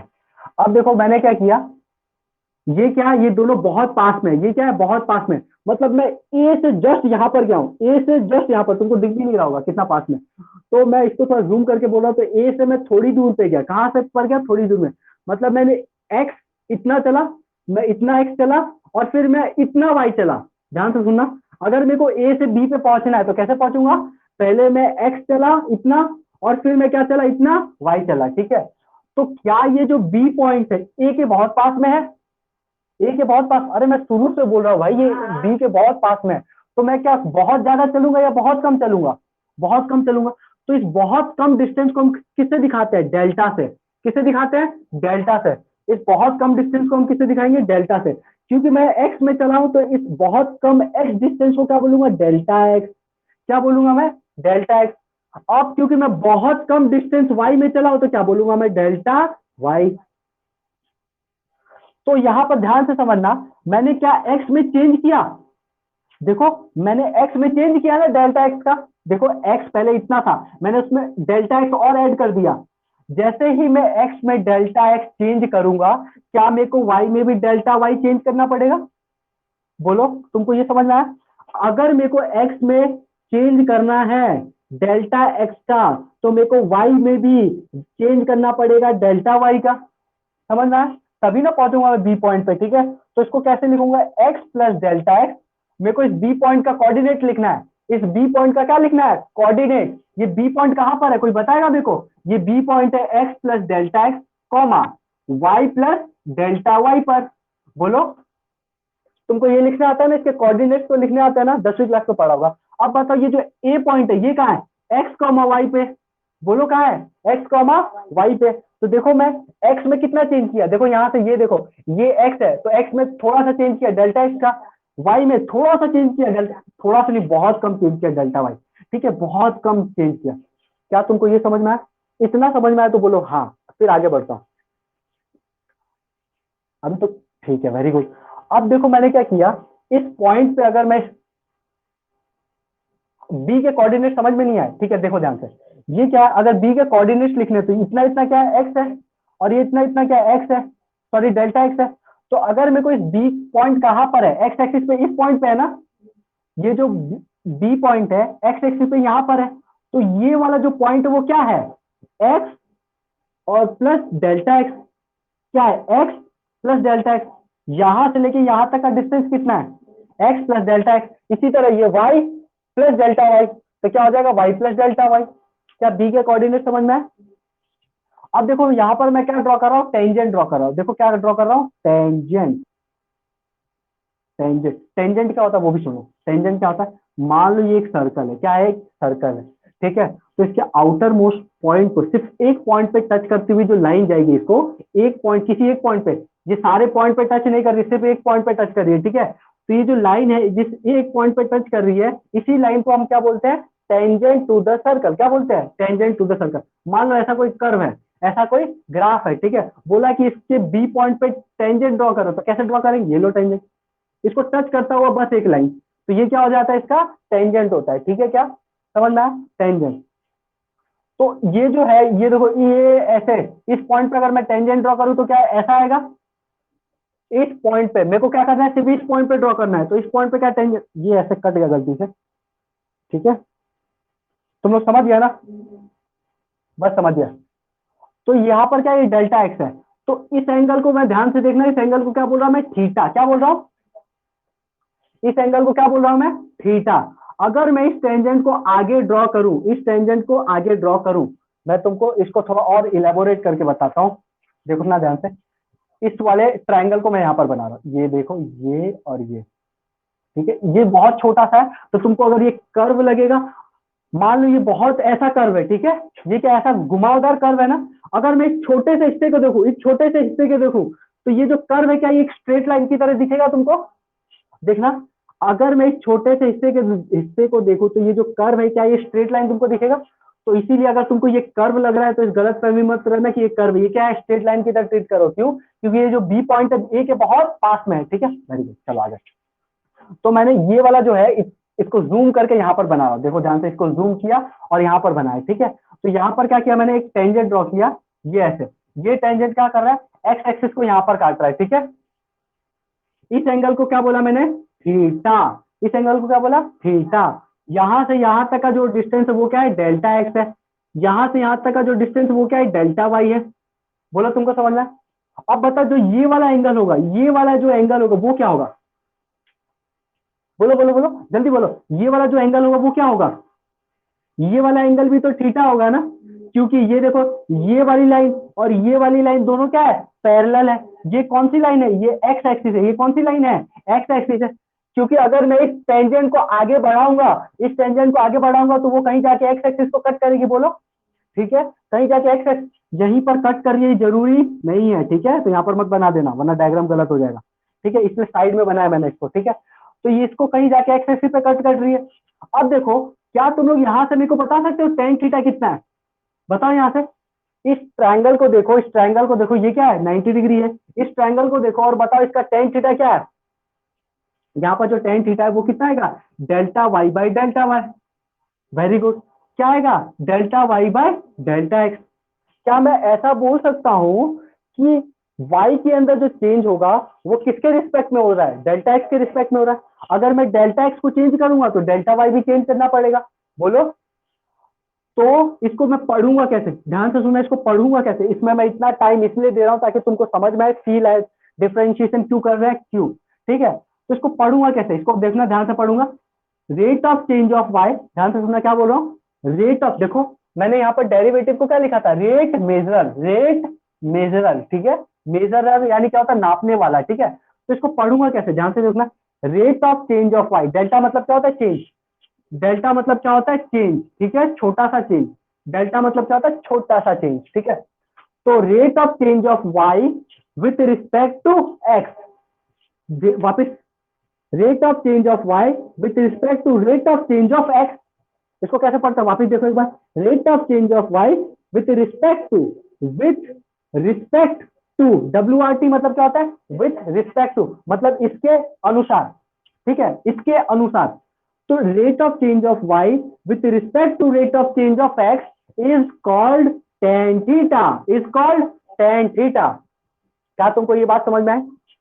तो एक बात और यहाँ पर सुनना, अगर किसी भी कर्व पर अगर मैं टेंजेंट ड्रॉ करूं, किसी भी कर्व पर अगर मैं टेंजेंट ड्रॉ करूं, तो उसका जो थीटा एंगल होता है एक्स एक्सिस के साथ, जो थीटा एंगल वो बनाता है एक्स एक्सिस के साथ, ध्यान से सुनना, किसी भी कर्व पर किसी एक पॉइंट पर अगर मैं उसका टेंजेंट ड्रॉ करूं और वो टेंजेंट को आगे ड्रॉ करने पर वो एक्स एक्सिस को किसी एंगल थीटा पर कट कर रहा है, तो उस एंगल का जो टेन थीटा होता है, उस एंगल का जो टेन थीटा होता है वो क्या बताता है, वो बताता है कि ये जो टेंजेंट है, ये जो टेंजेंट है वो कितना झुका हुआ है।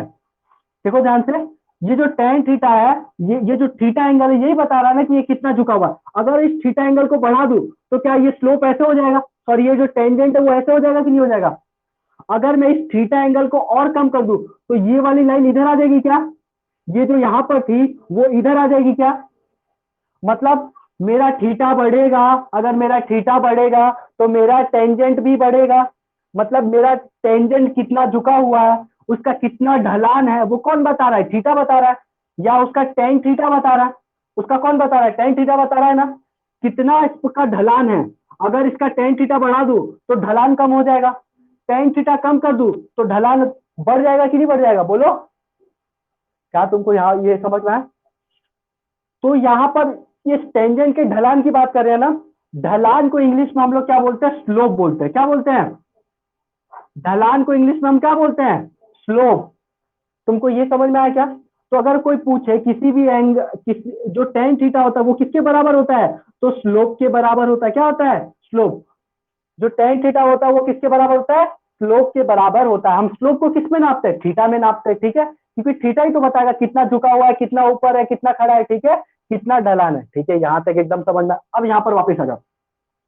ये जो टेन थीटा है, ये जो delta y by delta x है, ये क्या बता रहा है कि जो ए है, ये जो ए पॉइंट था और ये जो बी पॉइंट था, कि मैं अगर ए से बी में पहुंचना चाहता हूं तो मेरे को ए में डेल्टा एक्स चेंज करना पड़ेगा और उसी के साथ में मेरे को डेल्टा वाई में भी चेंज करना पड़ेगा। बोलो, करना पड़ेगा ना।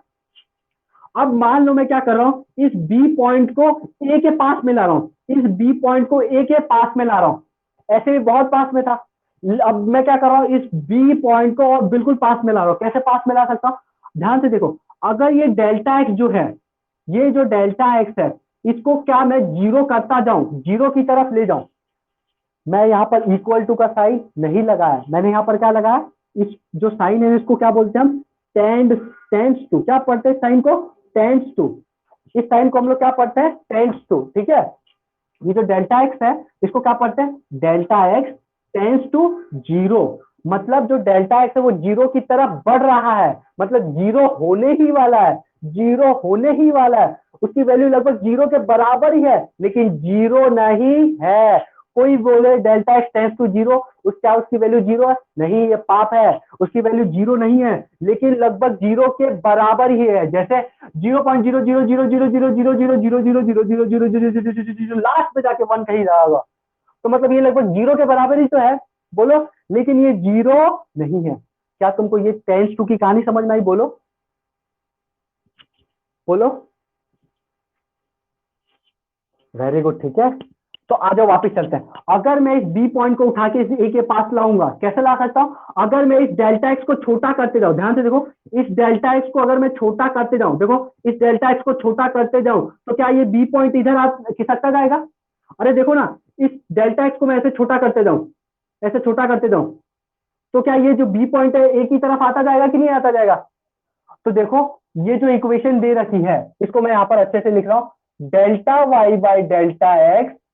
इसमें क्या कर रहा हूं मैं, limit delta x tends to zero. इसको क्या पढ़ते हैं, लिमिट। एलटी मतलब क्या होता है, लिमिट।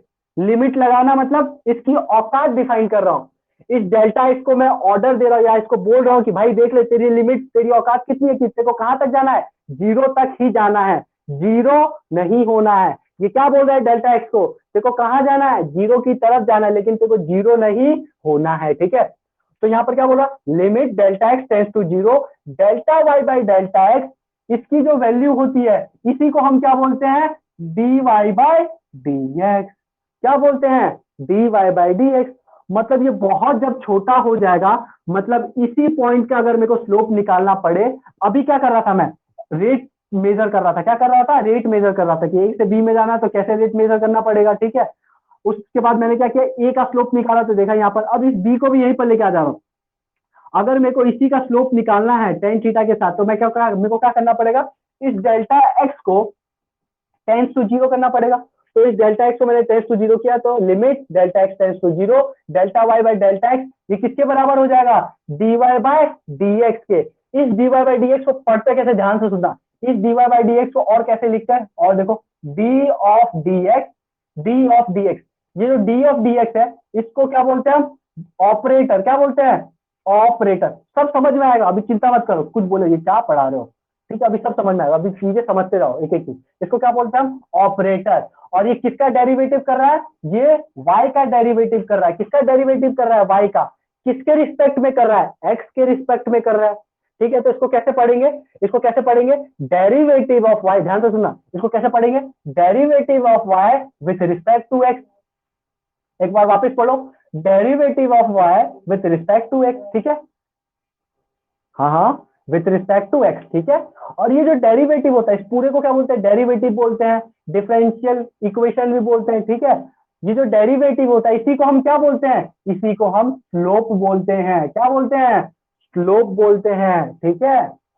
इसी को हम क्या बोलते हैं, इसी को हम टेन थीटा बोलते हैं। इसी को हम क्या बोलते हैं, टेन थीटा बोलते हैं। देखो यहाँ पर ये जो delta y by delta x था ये टेन थीटा के बराबर था कि नहीं था, था ना। ये टेन थीटा क्या बता रहा था कि इस ए पॉइंट पे जो टेंजेंट ड्रॉ करी है, टेंजेंट ड्रॉ करी है वो एक्स एक्सिस के साथ जाके जो एंगल बना रहा है वो एंगल बताता था कि ये जो टेंजेंट है वो कितना झुका हुआ है, कितना ढलान है, मतलब ये एंगल इसका क्या बता रहा था, स्लोप बता रहा था। हमने उसका टेन थीटा लिया और इसी को क्या बोला, स्लोप। तो जो टेन थीटा होता है वो किसके बराबर होता है, स्लोप के बराबर होता है। उसी टेन थीटा को हम क्या बोलते हैं, d y by d x, या इसका दूसरा नाम है derivative, derivative of y with respect to x, जिसको स्लोप बोला जाता है, जिसको टेन थीटा बोला जाता है। क्या तुमको ये समझ में आया, हाँ आ गया। तो इसको इसमें तुमको जितना समझना है, ये टेंस टू की कहानी ध्यान से लिखना, यहाँ पर ये लिखा हुआ है, ठीक है। ये पूरा ये जो लिमिट है ये 11th क्लास में एक अच्छा सा अकेले अच्छा खासा चैप्टर है। लिमिट अच्छा खासा एक चैप्टर है, लिमिट कंटिन्यूटी एंड डिफरेंशियबिलिटी एक चैप्टर आएगा, ठीक है। उसमें बहुत भयंकर तरीके से तुम लोग लिमिट पढ़ोगे, ठीक है। तो अभी के लिए फिजिक्स के लिए इतना काफी है। जब मैं डिफरेंशियबिलिटी पढ़ाऊंगा तो ये वाला डेरिवेशन वापस नहीं करवाऊंगा, याद रखना, ठीक है। जल्दी लिखो जल्दी, थोड़ा एक दो सवाल भी कर लेते हैं। ये ग्राफ से सीन लेना है, ठीक है, जल्दी लिखो। हम्म,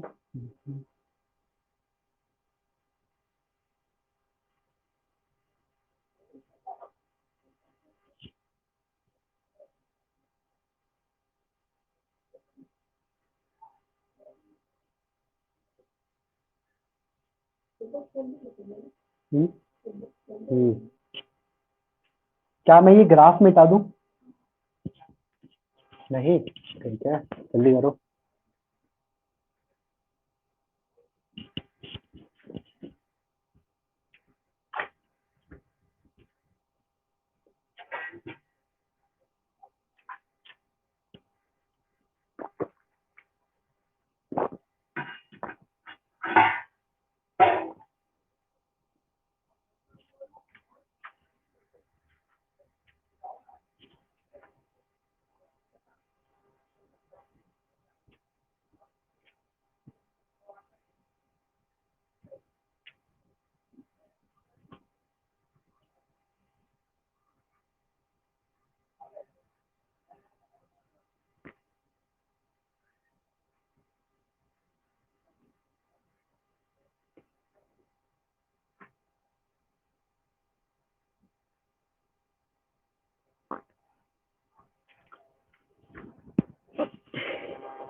ठीक है, अब यहाँ पर देखो, क्या आपको डेरिवेटिव समझ में आया थोड़ा बहुत, बाकी नहीं समझ में आया, अब आ जाओ समझाते हैं। देखो पहला क्या है, अब हम पढ़ेंगे रूल्स टू फाइंड डेरिवेटिव। क्या पढ़ेंगे, रूल्स टू फाइंड डेरिवेटिव। अब डेरिवेटिव फाइंड करने के हम क्या पढ़ेंगे, रूल्स पढ़ेंगे, ठीक है। देखो यहाँ पर पहला क्या है, कांस्टेंट का डेरिवेटिव क्या है, किसी भी कांस्टेंट सी का डेरिवेटिव जो होता है वो हमेशा क्या होता है, जीरो। क्या होता है, जीरो। यहाँ पर सी क्या है, कांस्टेंट है। देखो बता रहा हूँ कैसे, क्यों जीरो होता है उसका भी रीजन सुनना। डी, ये क्या है, वाई इक्वल टू सी है, ठीक है। तो d of y upon d x लिखेंगे।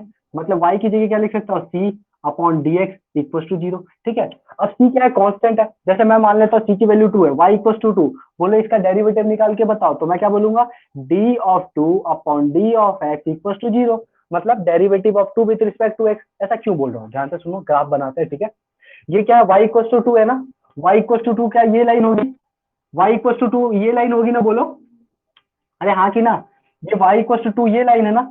अब बताओ, अब बताओ, अगर मैं इसका इस पर टेंजेंट ड्रॉ करूं किसी भी पॉइंट पे, इस पॉइंट पर टेंजेंट करूं, ये लो यही लाइन होगी कि नहीं होगी, क्या ये जो लाइन है एक्स एक्सिस के साथ जीरो एंगल बना रही है। अरे पैरेलल लाइंस क्या होती है, इस लाइन को उठा के एक्स एक्सिस पे रख दो, मतलब जीरो ही बना रही है ना। पैरेलल लाइंस है ना, पैरेलल लाइंस क्या होती है, एक दूसरे एंगल जीरो बनाती है, ठीक है ना। तो ये क्या कर रही है, एक्स एक्सिस के ऊपर एंगल जीरो बना रही है, मतलब थीटा क्या है, जीरो है, मतलब टेन थीटा क्या होगा, जीरो, मतलब dy बाई डी एक्स क्या होगा, जीरो, मतलब स्लोप क्या होगा, जीरो। तो dy बाई डी एक्स क्या होगा, किसी भी कांस्टेंट का जीरो। वेरी गुड, ठीक है। यहाँ पर ध्यान रखना हम किसके रिस्पेक्ट में कर रहे हैं, ठीक है। तो dy बाई डी एक्स क्या हो जाएगा, किसी भी कांस्टेंट का जीरो। मान लो y की वैल्यू -1/2 है, तो d of -1/2 by d x ये भी क्या हो जाएगा, जीरो। ठीक है, कुछ भी हो जीरो, कुछ भी हो जीरो, कांस्टेंट की बात। Second, power rule. सेकंड कौन सा रूल है, पावर रूल। ठीक है, अब क्या होता है, जैसे यहाँ पर y equal to x to the power n है, y equal to x to the power n है, तो हम क्या लिखेंगे, dy by d x of x to the power n। तो यहाँ पर देखो होता है क्या, ये जो पावर में होता है ना n, ये जंप करके आगे आ जाता है, क्या होता है, ये जंप करके आगे आ जाता है, और ये जो पावर में है ना, इस पावर में क्या बचता है, n-1, क्या बचता है, n-1। देखो क्या करना, सबसे पहले x की पावर में जो भी है उसको उठा के आगे लेके आना है, और n की पावर में क्या करना है, n-1 कर देना है। ठीक है, example example example example, y equal to x square है, y equal to x square है। ठीक है, तो अगर मेरे को बोला इसका डेरिवेटिव निकालो, ठीक है, dy बाई डी एक्स, तो ये क्या हो जाएगा, एक्स स्क्वायर हो जाएगा। तो ये टू कहाँ आएगा, आगे आ जाएगा, तो टू, और यहाँ पर क्या हो जाएगा, 2-1, एन मतलब क्या, कोई सा भी पावर, तो एक्स की पावर 2-1 क्या हो जाएगा, 1, मतलब 2x हो जाएगा। अगर मैं इसी तरह बोलूँ, सेकंड एग्जांपल देखो, सेकंड एग्जांपल क्या है, y equal to x, y equal to x, बोलो इसका डेरिवेटिव निकालो, dy by d x, x, इसकी पावर में कुछ नहीं है तो 1 है ना, 1 है, तो यहाँ पर बाहर क्या आ जाएगा, 1, और यहाँ पर क्या आ जाएगा, 1 की पावर 1-1, तो क्या हो जाएगा, 0, मतलब x टू दी पावर 0 क्या होता है, 1, तो आंसर क्या हो जाएगा, 1। क्या तुमको पावर रूल समझ में आया, मैं तुम काफी होशियार हो, ठीक है, ये सब लिखते रहना, ठीक है। थर्ड रूल, मल्टीप्लीकेशन रूल, ठीक है।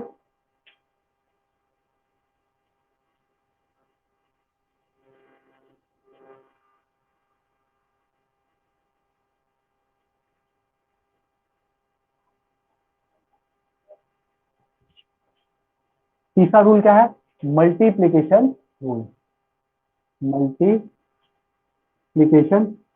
कैसे, देखो मान लो यहाँ पर क्या है, y equal to a b है, y इक्वल टू क्या है, ए बी है, बोले इसका क्या निकालो, डेरिवेटिव निकालो। यहाँ पर a क्या है, कांस्टेंट नहीं है, ये x का फंक्शन है, इसमें क्या आएगा, x आएगा। ठीक है, ये क्या है, x का फंक्शन है, b भी क्या है, x का फंक्शन है। यहाँ पर लिख देता हूँ a, b function of x। ठीक है, ये नहीं कि a b कांस्टेंट हो तो जीरो मान लो, यहाँ पर a b क्या है, एक फंक्शन ऑफ x है, मतलब मान लो y इक्वल टू क्या होगा, cos x होगा इंटू साइन x हो सकता है, मतलब x तो होगा ही होगा उसमें। ए बी कोई कांस्टेंट नहीं है कि y इक्वल टू बोल रहे हो 2 × 2, ऐसा नहीं है। ठीक है, तो ए बी क्या फंक्शन ऑफ एक्स है, ठीक है, याद रखना। आ जाओ, तो इसको कैसे करेंगे हम, देखो d y by d x of y, d by d x of y, वैसे भी पढ़ते हैं d by d x of y. ठीक है, इसको कैसे पढ़ेंगे, तो देखना, सबसे पहले क्या करते हैं हम, एक का करेंगे, क्या करेंगे, किसी एक का डेरिवेटिव करेंगे, एक को का डेरिवेटिव करेंगे और दूसरे को छोड़ देंगे। मैं क्या कर रहा हूँ, मैं पहले वाले का डेरिवेटिव कर रहा हूँ और दूसरे वाले को छोड़ दे रहा हूँ। तो d by d x of a, और बी को मैंने छोड़ दिया। ठीक है, क्या किया मैंने, पहले एक का डेरिवेटिव किया और बी को छोड़ दिया, फिर क्या लगाऊंगा मैं, प्लस का साइन, फिर वापस क्या करूंगा, जिसका डेरिवेटिव कर दिया है उसको छोड़ दूंगा, और फिर क्या करूंगा, अब मैं जिसका नहीं किया था उसका डेरिवेटिव कर दूंगा। क्या तुमको ये समझ में आया,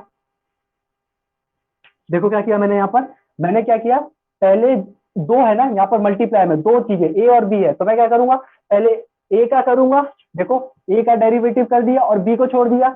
उसके बाद क्या किया मैंने, जिसका डेरिवेटिव कर दिया उसको छोड़ दिया, और जिसका नहीं किया था उसको उठा के कर दिया।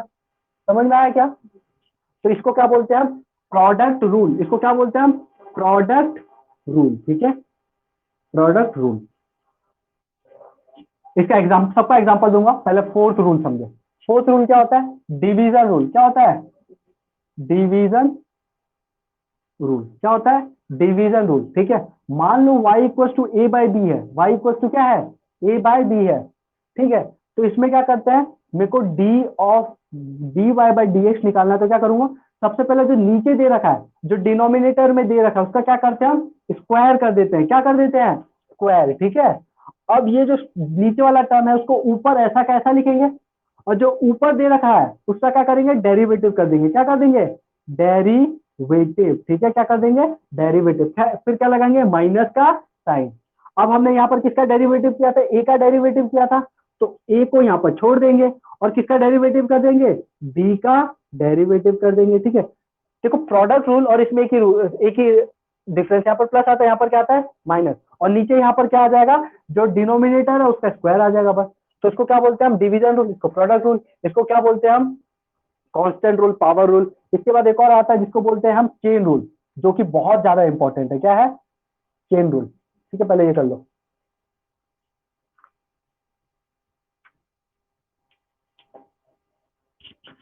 ठीक है, कुछ सवाल देता हूँ, फटाफट करते हैं क्योंकि होमवर्क देना है। टाइम कितना जल्दी चला जाता है ना।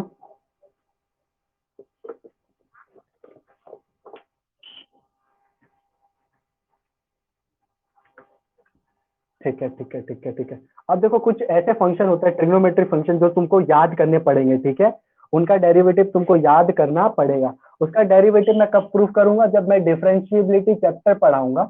और इसको जो प्रूफ करते हैं वो फर्स्ट प्रिंसिपल से प्रूफ करते हैं। किस प्रिंसिपल से प्रूफ करते हैं? फर्स्ट प्रिंसिपल से प्रूफ करते हैं। उसमें लिमिट का कंसेप्ट लगता है, इसलिए अभी तुमको समझ में भी नहीं आएगा और नहीं बताने वाला हूँ, ठीक है। तो अभी याद कर लो। देखो यहाँ पर क्या लिखा है? y। यहाँ पर क्या लिखा है? y की वैल्यू दे रखी है। और यहाँ पर क्या लिख रहा हूँ मैं? उसका डेरिवेटिव dy बाई dx लिख रहा हूँ, ठीक है।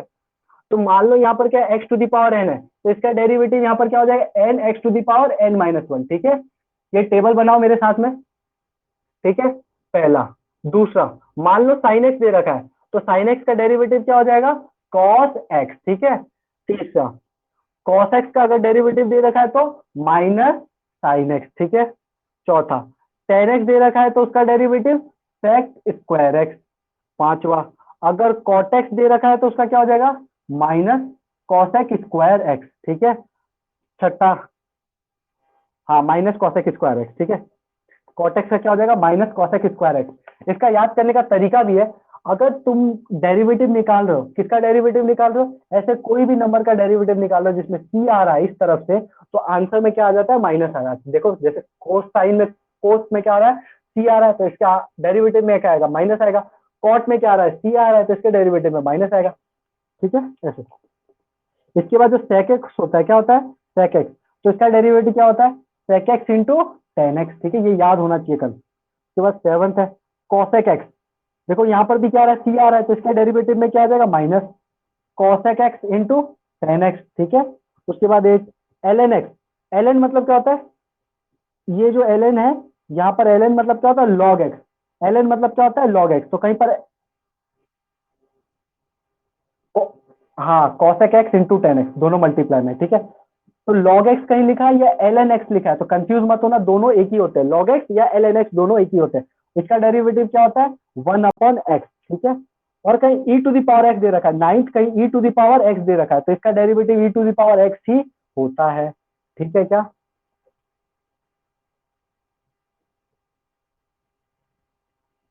ठीक है, ठीक है, ठीक है। आ जाओ एक और एग्जांपल लेते हैं, ठीक है। इसके बाद एक दो रूल और इसमें, जिसको एग्जांपल के नोट डाल के लिख लेना। क्या लिखना? नोट डाल के।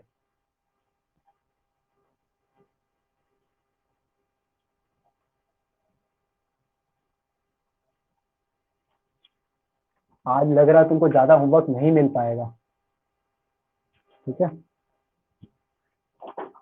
ठीक है, ये याद करके आ जाना, ठीक है। बाकी सब कल पढ़ते हैं। ठीक है, ठीक है, ठीक है, कोई बात नहीं।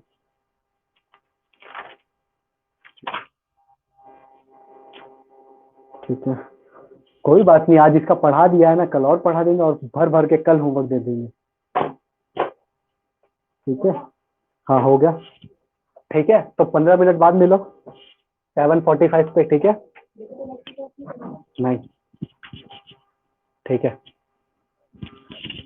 वो आयुष को बोलना मेरा शोल्डर दिखे जाए, ठीक है, और वो रखने वाला, ये चार्ट पेपर रखने वाला, ठीक है।